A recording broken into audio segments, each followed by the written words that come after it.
예수님이 이 땅에 오셔서 하신 많은 일들이 있습니다. 그런데 그 중에서 예수님께서 이 땅에 오셔서 하신 일들 중에서 가장 많이 하신 일은 어떤 일일까요? 예수님께서 이 땅에서 오셔서 가장 많이 하신 일, 그것은 무엇일까요? 우리 옆 사람에게 한번 물어볼까요? 당신 생각엔 예수님이 이 땅에 오셔서 무엇을 가장 많이 하신 것 같으세요? 라고 물어보죠.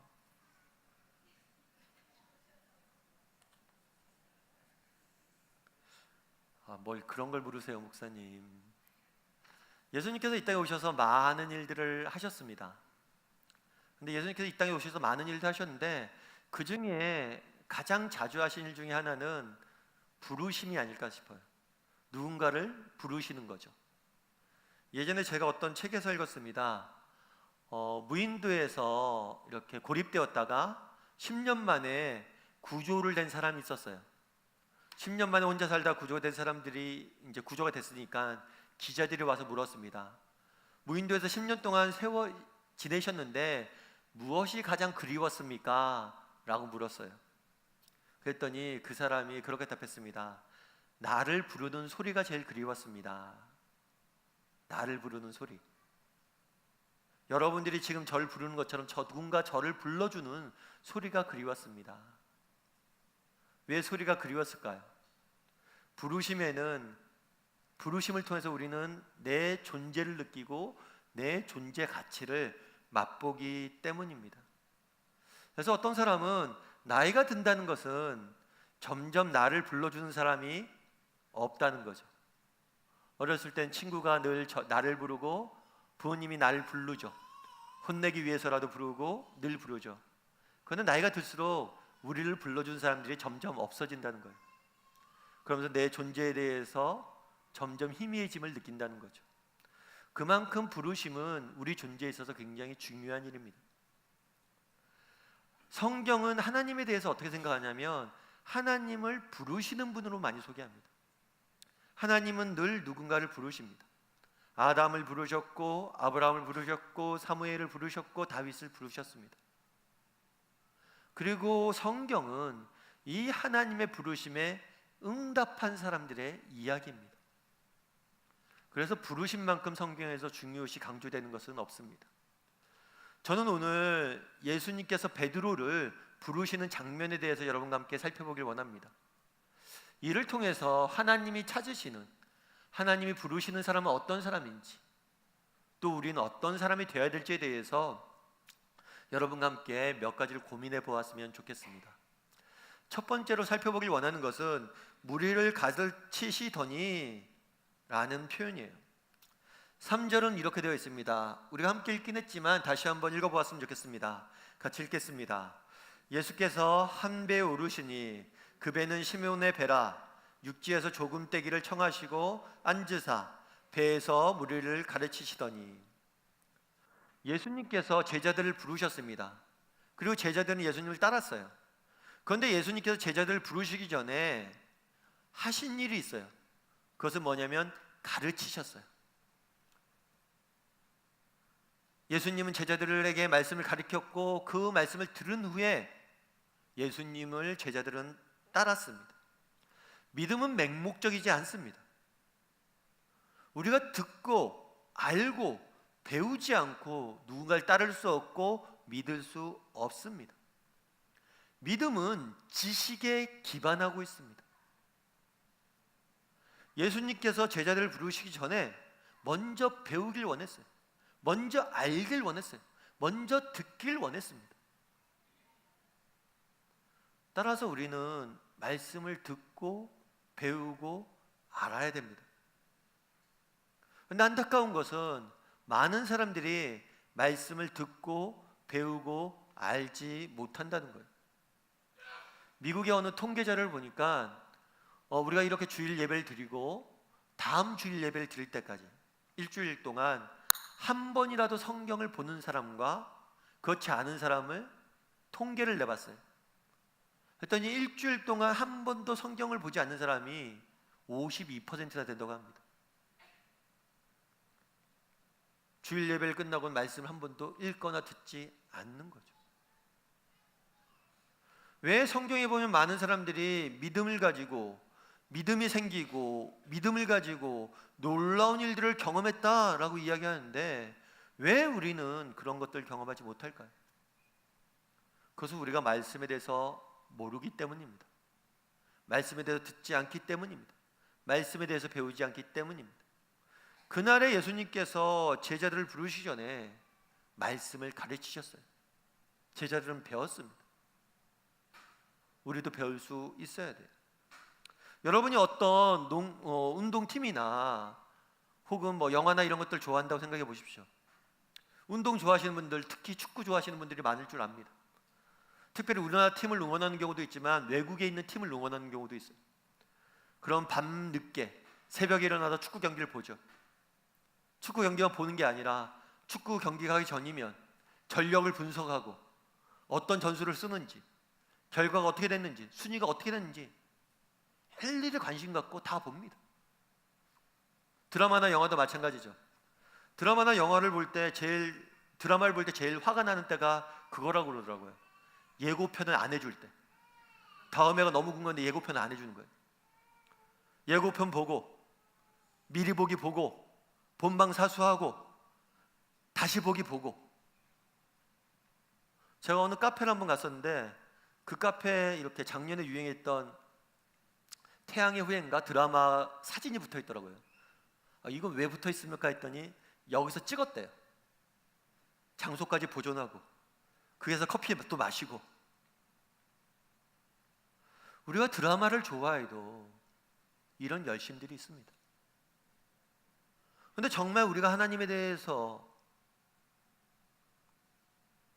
믿는다고 하면서 배워야 한다고 하면서 이런 열심들이 있습니까? 왜 우리가 믿음이 있으면서도 하나님이 주신 능력을 맛보지 못합니까? 배우지 않기 때문입니다. 열심이 없기 때문입니다. 그런데 오늘 본문에서 또 주목할 만한 사실은 뭐냐면 배에서 가르쳤다는 거예요. 당시 사진은 당시 베드로가 예수님을 태웠을 법한 배를 재현해서 만들어 놓은 거예요. 지금 가면 있습니다. 저런 배를 해서 가르쳤어요. 사실 배는 무엇인가를 가리키는데 좋은 장소가 아닙니다. 배로 인해서 출렁이죠. 마이크도 없죠. 그런 상황 속에서 가리킨 거예요. 그 당시에도 성전이 있었습니다. 그 당시에도 오늘날 우리가 예배드리는 이 장소 같이 잘 갖춰진 자리가 있었어요. 그럼에도 불구하고 그날에 예수님께서는 배에서 가르치셨어요. 왜 배에서 가르쳤을까요? 그냥 우연히 지나가다 배밖에 없으니까 배에서 가르쳤을까요? 배는 가르치기가 좋은 장소가 아닙니다. 끊임없이 출렁이고 끊임없이 흔들리고 의도적으로 배에서 가르친 거예요. 그럼 왜 배에서 가르쳤냐는 거예요. 이를 통해서 주고자 했던 메시지는 무엇이냐면 우리의 하나님의 말씀이 우리의 삶과는 무관하지 않다는 거예요. 정말 말씀이 선포되어져야 할 곳은 우리의 삶의 현장이라는 거예요. 달리 이야기하면 하나님의 말씀이 우리 머릿속에만 담겨있는 지식으로 끝난다면 그것은 소용이 없다는 거예요. 배에서 가르치심을 마치신 다음에 예수님이 이렇게 행했다라고 성경은 말합니다. 4절 말씀 한번 같이 볼까요? 같이 읽겠습니다. 4절 말씀을 마치시고 시몬에게 이르되 깊은 데로 가서 그물을 내려 고기를 잡으라. 고기를 잡으라라고 이야기합니다. 분명 예수님께서는 시몬에게 그날에 고기를 잡으라고 이야기했지만 고기 잡는 법을 가르치기 위해서 이 땅에 오시지 않았어요. 성경을 어딜 봐도 고기를 잡는 법을 가르치는 것들을 보지 못했습니다. 따라서 그날에만 특별히 고기를 잡으라고 이야기를 한 거예요. 그런데 베드로의 이 말을 들은 베드로의 심정은 어땠을까요? 고기를 잡으라고 지금? 갈릴리 바다는 주로 밤에 고기를 잡습니다. 그날은 아침이었어요. 아니, 난생 고기잡이 한 번 해본 적도 없는 것 같은 사람이, 내가 아까 배에서 가르친 걸 모습을 보니까 배도 타본 적도 많지 않은 것 같던데, 고기잡이에 대해서 뭘 안다고 고기를 잡으라 마라 이야기를 하느냐, 이건 내 전공인데 라는 생각이 들었을 거예요. 왜 예수님께서는 그날의 말씀만 가르치면 되지 고기를 잡으라고 그랬을까요? 왜 예수님께서는 그날 말씀을 하필 배 위에서 가르쳤을까요? 말씀이 진정으로 선포되어야 될 영역은 우리 삶의 현장이고, 말씀을 우리가 아는 데서 멈춰서는 안 되고 우리 삶 속에서 말씀대로 실천할 수 있어야 된다. 말씀을 적용할 수 있어야 된다. 말씀을 순종해서 살아볼 수 있어야 된다.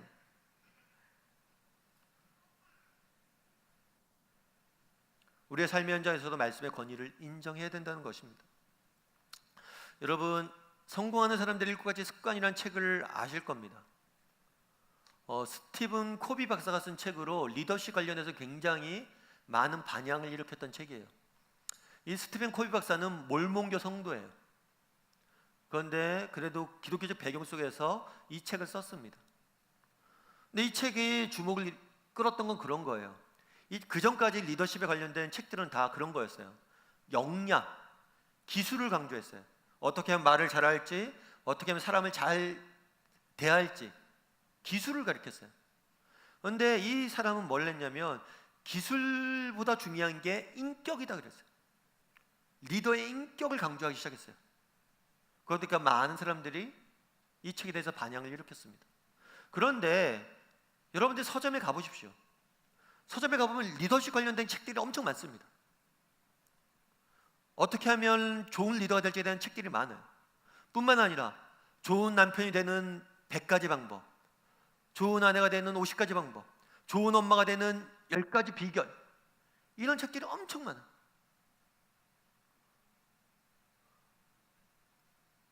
이 많은 책들 중에서 왜 이 책이 그렇게 주목을 끄냐는 거예요. 근데 이 책을 배우는 세미나에 가면 그런 걸 합니다. 이 책에 배우는 세미나가 끝나면 새일회라고 해서 21일 후에 다시 모여요. 이 사람들이 다시 모여서 뭘 하냐면 이 책에서 세미나 때 배운 내용을 그대로 21일 동안 실천한 다음에 그 결과가 어땠는지 피드백하는 자리예요. 왜 세상에 수많은 지식이 많이 넘쳐나는데 이 지식들이 우리의 삶에 영향력을 못 미치고, 수많은 지식들이 있는데 그 중에서 몇몇 지식들만이 영향력을 미치냐는 거예요. 그 지식이 지식으로 머물지 않고 우리의 삶으로 들어왔을 때 그것은 능력이 되는 겁니다. 그날에 왜 배에서 가르쳤습니까? 말씀이 머물러야 될 것은 우리의 삶의 현장이라는 거예요. 제가 아시는 분이 한 분 계십니다. 여러분 뭐 직장생활 다 해보셔서 알지만 직장생활 하려고 보면 그런 게 있죠. 직장생활 할 때 일이 힘들어서 직장생활을 못할 것 같은 경우는 거의 없습니다. 일이 너무 힘들어서 직장 못 다닐 것 같아요. 이렇게 말하는 사람은 저희 거의 못 봤습니다. 그런데 사람이 직장 다니기 싫어질 때가 언제냐면 관계에 문제가 생겼을 때, 저 사람 때문에 진짜 못 다니겠다. 저 상사분, 뭐 상사니까 직급이 높으니까 스트레스 받는 건 알죠. 책임이 더 크다니까. 그런데 왜 스트레스를 부하 직원에게 저런 식으로 풀까? 왜 우리에게 이런 식으로 풀까? 너무 힘든 거죠. 저 직장을 옮겨야겠다, 이런 생각이 드는 거예요. 그 집사님도 상사 때문에 너무나 고민을 했어요. 그런데 그런 마음이 들었대요. 내가 예수 믿는 사람인데, 성경에 보면 원수를 사랑하라 이야기했는데, 그런데 사랑까지 못하겠더래요. 사랑까지 못하겠더래요. 그래서 뭘 했냐? 저 사람을 위해서 기도해야겠다. 저 사람이 잘 돼서 딴 데로 갈 수 있도록, 승진해서 딴 데로 갈 수 있도록 기도해야겠다. 그 기도 응답 받았을까요? 안 받았을까요? 받았다고 그러더라고요. 연말에 그 사람도 가고 그 사람이 가는 바람에 자기도 승진했다고. 그런데 정말 자기가 정말 그 기도를 하면서 누렸던 기쁨은 뭐냐면, 그 전까지는 그 관계 때문에 너무 힘들었는데 그 사람이 딴 데 가기를 위해서 기도하고 축복하면서 기도하다 보니까 내 마음에 평안이 찾아왔대. 직장생활 가운데 정말 기쁨들이 조금씩 느껴지기 시작했대. 사실 말씀대로 산다는 게 쉽지가 않습니다. 그리고 말씀대로 산다고 해서 대단한 무엇인가를 하라는 게 아니에요. 우리의 삶의 현장 속에서도 정말 말씀 한번 붙잡고 한번 이렇게 해봐야지 라고 노력하다 보면 그 말씀이 주는 은혜를 맛보게 되는 겁니다. 능력을 맛보게 되는 겁니다. 그날에 왜 배에서 말씀을 가르쳤습니까? 말씀이 있어야 될 것은 우리의 배입니다. 내 삶의 현장입니다. 바라기는 우리 사업의 식구들이 말씀을 배우고 그 말씀대로 살아보려고 애쓸 줄 아는 저와 여러분이 되기를 주님의 이름으로 소원합니다. 두 번째 살펴보길 원하는 것은 말씀을 의지하여요. 말씀을 의지하여. 5절을 같이 한번 읽어볼까요? 5절을 같이 한번 읽어보겠습니다. 같이 읽겠습니다. 시몬이 대답하여 이르되 선생님, 우리들이 밤이 새도록 수고하였으되 잡은 것이 없지만은 말씀에 의지하여 내가 그물을 내리리이다 하고. 밤새 수고했대요. 밤새 수고했는데 어땠어요? 잡은 것이 없었어요. 이상한 날이죠. 베드로는 어부입니다. 바다에서 잔뼈를 구운 사람이에요. 아마 그날엔 이렇게 잡히지 않는 날이 있을까라고 의문이 들었을 거예요. 이상한 날이다. 고기가 하나도 안 잡히네. 그리고 2절에 보면 그물을 씻고 있었어요. 그물을 씻는다는 것은 다시 고기 잡지 않겠다는 거. 오늘은 밤새 수고했지만 아무것도 잡지 못했습니다. 그릇까지 그물까지 씻겼어요. 그런데 예수님께서 뭐라고 이야기하는 거예요? 야, 깊은 곳에 가서 그물을 던져라. 사실 이것들을 순종하는 것은 쉬운 일이 아닙니다. 그런데도 베드로는 순종을 하죠. 그런데 한 가지 궁금한 점은 왜 예수님께서 그 아침에 찾아왔냐는 거예요. 베드로가 이렇게 늘 고기를 못 잡진 않았습니다. 고기를 언젠가 잡은 날들도 있었겠죠. 아니, 어보니까 많은 날 고기를 잡았을 거예요. 그런데 왜 하필이면 고기가 하나도 잡히지 않은 그날 와서 얘기했냐는 거예요. 밤이 새도록 수고하였으되 잡은 것이 없지만. 인생의 본질에 대해서 질문하셨다고 생각을 합니다. 우리 인생이 어떤 인생이에요? 수고했지만 잡은 것이 없는. 우리 인생에 늘 실패만 하는 사람은 없습니다. 우리 인생엔 베드로가 했던 것처럼 성공도 하고 실패도 합니다. 아니, 많은 날들은 우리는 성공을 할 거예요. 목표한 것들을 이룰 겁니다. 그럼에도 불구하고 성공을 하나 실패를 하나 동일하게 우리가 고백하게 되는 게 뭐예요? 수고하였지만 잡은 것이 없다는 거예요. 예전에 제가 한번 말씀드린 적도 있는데 쇼펜하우어라는 철학자가 있습니다. 그분은 염세주의 철학자고 믿음과는 관계가 없는 사람이죠. 그 사람이 삶에 대해서 이렇게 이야기합니다. 삶을 시계에 있는 회중시계라고 그러죠. 큰 시계에 있는 추와 같다는 거예요. 추가 왔다 갔다 하죠. 처음에 무엇인가를 갖고 싶거나 무엇인가를 이루고 싶은 욕망이 생깁니다. 그럼 갈증이 있죠. 이것들을 갖고 싶어 노력을 합니다. 그것들을 성취를 합니다. 그럼 성공했을 때는 순간이 또다시 추는 반대쪽으로 올라갑니다. 이곳은 뭐가 기다리고 있습니까? 허무가 기다리고 있습니다. 그렇게 갖고 싶어서 좀 더 넓은 아파트에 좀 더 높은 지위에 올라왔는데 그곳에서 만나는 건 허무밖에 없다는. 또다시 추는 반대로 갑니다. 또 다른 갈망이 생기고 갈망이 채워지지 않아서 불만이 생기고 그것들을 성취하면 또다시 권태가 찾아오고 허무가 찾아오고. 그래서 인생은 그냥 스쳐지다 같이 허무하다, 그렇게 이야기한 거예요. 정말 진지하게 우리의 인생들을 보십시오. 인생의 본질은 수고했지만 잡은 것이 없는 게 인생의 본질은. 제가 아는 집사님 한 분이 뇌출혈로 쓰러지셨어요. 쓰러지셨는데 어떻게 쓰러지셨냐면 차를 몰다가 뇌출혈로 쓰러지셨어요. 뇌출혈로 쓰러지면 의식이 희미하게 있다고 합니다. 사고가 났죠. 죽을 뻔하셨어요. 다 기억이 난대요. 핸들을 꺾어야 되는데 몸이 말을 안 듣는데, 사고가 나고 앰뷸런스가 울리고 누군가 자기 이름을 부르는데 대답을 못하겠다. 그래서 병원에 급히 후송됐습니다. 다행히 목숨도 살리셨고 나중에 회복도 되셨어요. 말씀하시더라고요. 목사님, 정말 제가 나름대로 정말 승승장구하고 열심히 살고, 그래도 제가 정말 기죽지 않고 살았는데 그 순간 깨달은 게 있다고. 정말 인간이 얼마나 연약한 존재인지 그날 깨달았다. 정말 몸 하나 꼼짝달싹할 수 없는, 목소리 하나 낼 수 없는,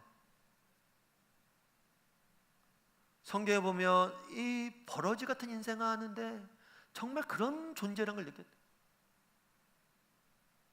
그럼에도 불구하고 반대급부로 목사님 그래도 소망이 하나 있었어요. 그때 뭐냐면, 그래도 내가 있다, 이거 지금 당장 죽어도 뭐가 우리에게 약속되어 있어요? 천국이 약속되어져 있다는 거예요. 왜 그날에 밤새 수고하고 아무것도 없는 순간에 찾아갔습니까?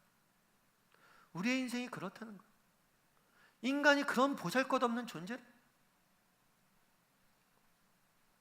정말 우리가 하나님의 도우심이 없이는 정말 아무것도 할 수 없는 보잘것없는 존재임을 깨닫게 하기 위해서.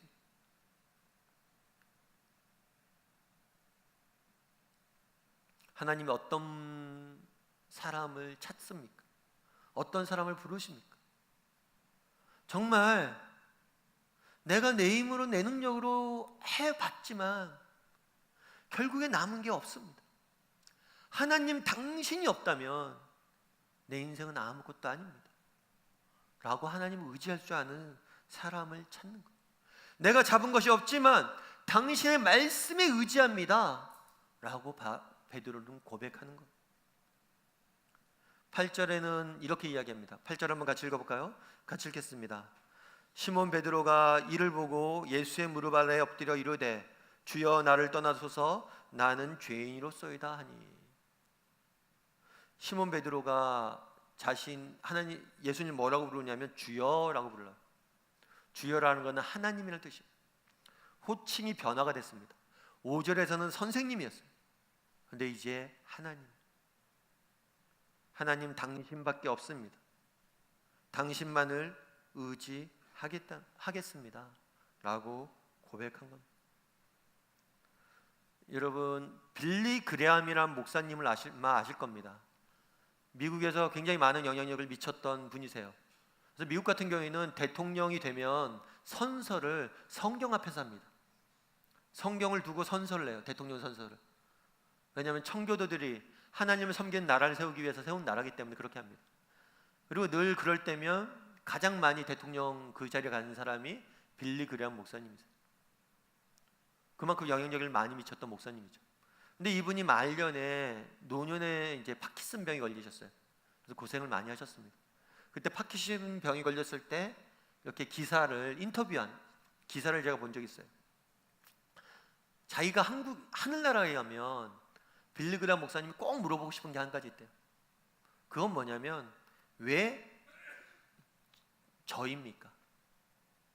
왜 저 같은 부족한 존재를 불렀습니까? 왜 저같이 아무것도 할 수 없는 존재를 부르셔서 이런 일을 맡기셨습니까? 나 같으면 날 안 부를 것 같은데. 그걸 묻고 싶다고 이렇게 기사에 있더라고요. 그 기사를 읽으면서 든 생각이 있었습니다. 그것 때문에 하나님이 부르셨습니다. 그것 때문에 하나님이 부르셨어요. 하나님이 오늘 부르시는 사람은 누구입니까? 정말 우리의 연약함을 인정하고 하나님 당신밖에 없습니다, 당신이 도와야 됩니다 라고 고백할 줄 아는 사람을 지금도 하나님은 부르시고 찾고 계시다는 것. 바라기는 다음의 식구들이 정말 하나님을 의지할 줄 아는 사람이 되었으면 좋겠습니다. 그랬을 때 하나님께서 우리의 삶을 통해서 놀라운 일들을 이루실 것입니다. 그런데 우리가 여기서 한 가지 기억할 점이 있어요. 그것은 뭐냐면 예수님께서 뭐라고 얘기했어요? 깊은 곳으로 가서 그물을 내리라고 하셨다는 점이, 여전히 해야 될 일이 있습니다. 그것은 뭐예요? 그물을 가지고 다시 바다로 나가야 됩니다. 앞서 이야기했지만 그물을 이미 씻었어요. 고기잡이가 끝낸 거예요. 그런데 다시 또 도전을 해야 되는 겁니다. 사람들이 그랬겠죠. 야, 베드로야, 베드로 어디 간대? 고기 잡으러 간대. 아니, 어제 밤에 그렇게 수고했는데 고기 못 잡았잖아. 또 가? 또 간대. 야, 그물까지 씻었잖아. 아니, 일 끝냈는데 뭘 또 해? 아니, 또 간대. 왜 간대? 예수란 청년이 가라고 했대. 그 말을 믿고 가기로 했대.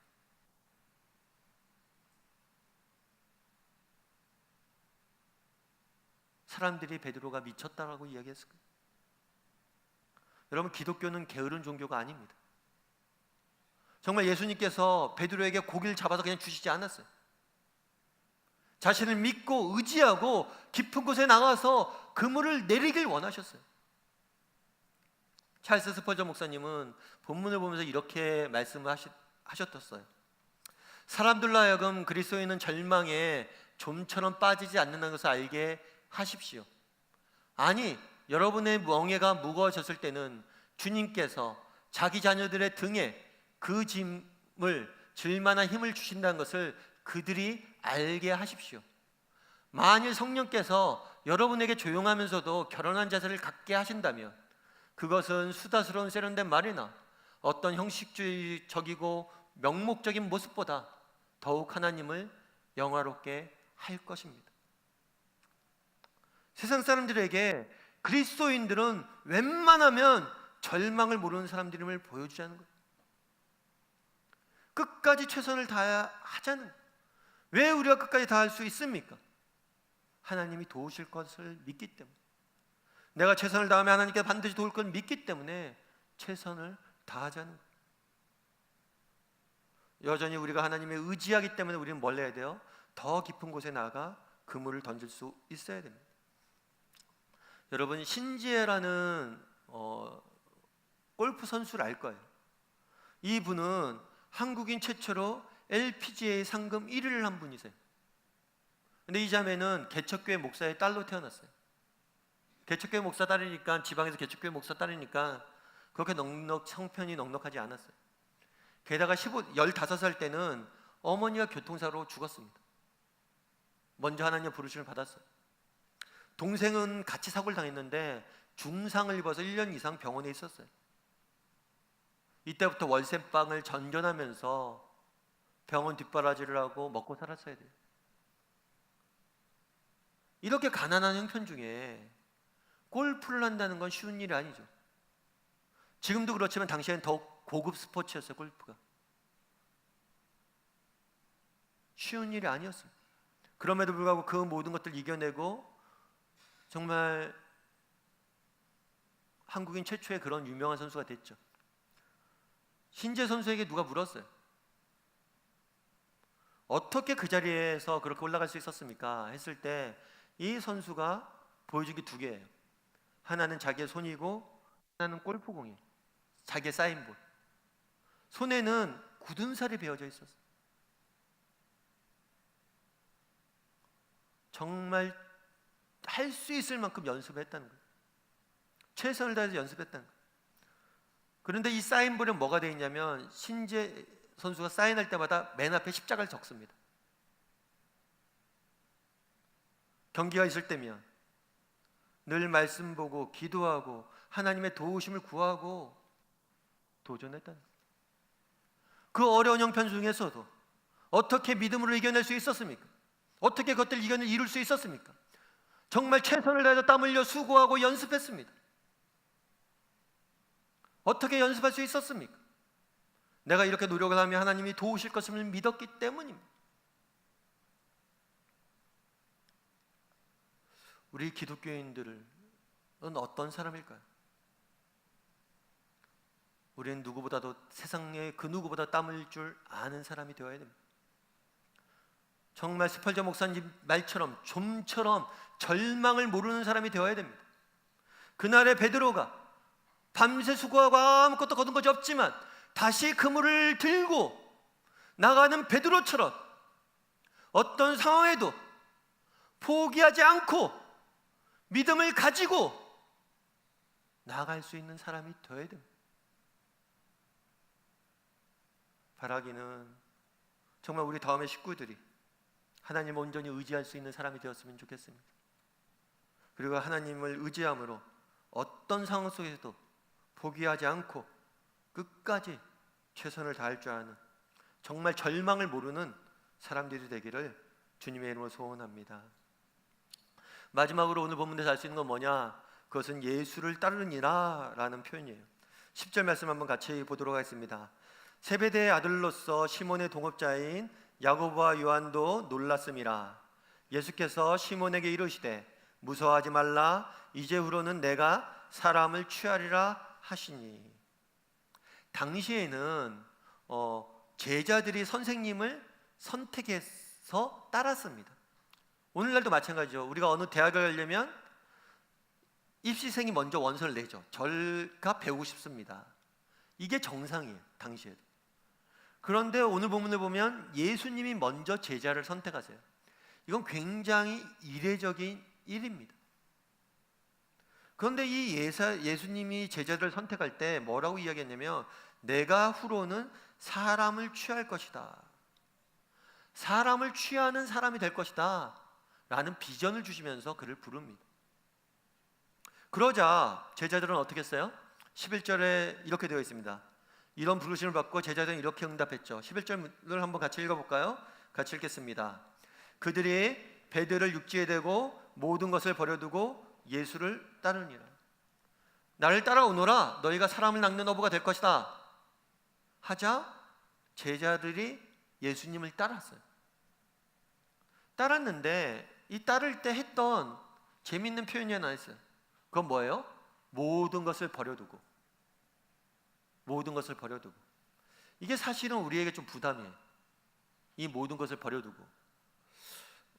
예수를 믿으면 모든 것을 버려둬야 되나? 과거의 것은 다 잊고 다 버려둬야 되냐?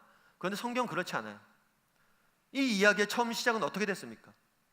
예수님이 베드로에게 부탁을 했어요. 뭘 부탁했냐면 베드로야, 네가 날 위해서 배를 저어줘야겠다. 너의 백기술을 내가 빌리고 싶다. 너의 백기술로 내가 하나님의 말씀을 좀 전하고 싶다.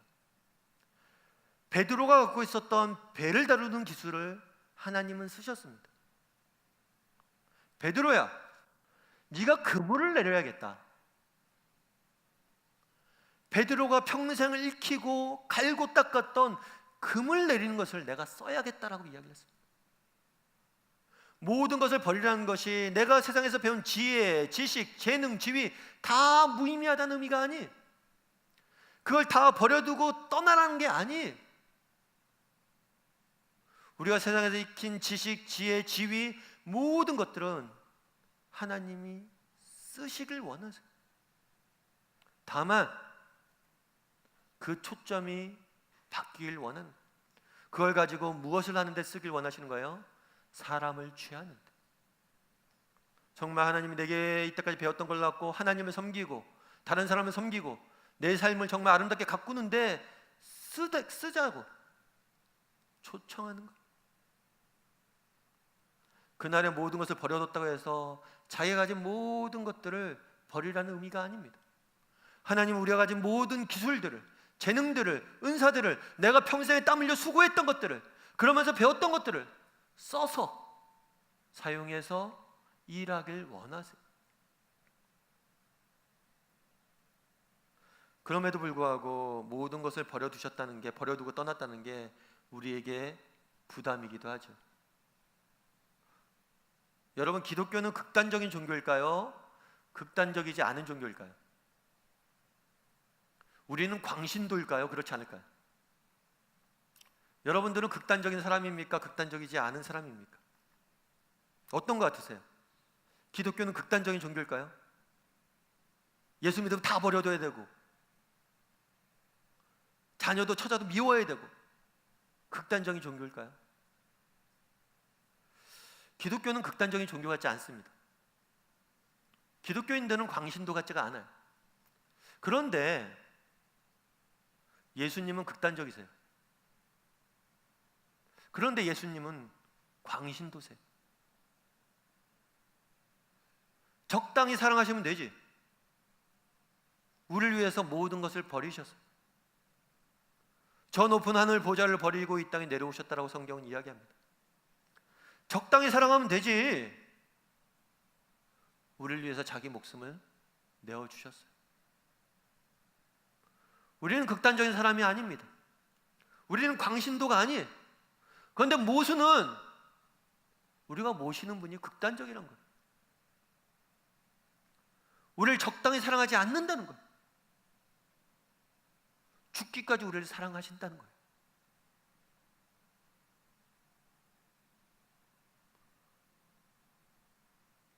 그날에 예수님이 나를 따라오너라 부르고 제자들은 따랐다라고 이야기합니다. 내가 이렇게 너희를 사랑한 것처럼 너희도 나를 사랑했으면 좋겠고, 하나님을 사랑했으면 좋겠고, 다른 사람들을 사랑했으면 좋겠다. 그리고 제자들은 그렇게 사랑해 보겠습니다 라고 응답한 거예요. 정말 이때까지 내가 가진 것들로, 내가 가진 재능들로 이제 하나님과 사람들을 섬기고 정말 내게 주신 소명을 한번 예수님이 하셨던 것처럼 하겠습니다 라고 응답한 겁니다. 바라기는 우리 다음의 식구들이 정말 제자들이 그랬던 것처럼 예수님을 따랐으면 좋겠습니다. 예수님을 좀 더 사랑하고 다른 사람들을 사랑하고 그러면서 살아갈 줄 아는 저와 여러분이 되기를 주님의 이름으로 소원합니다.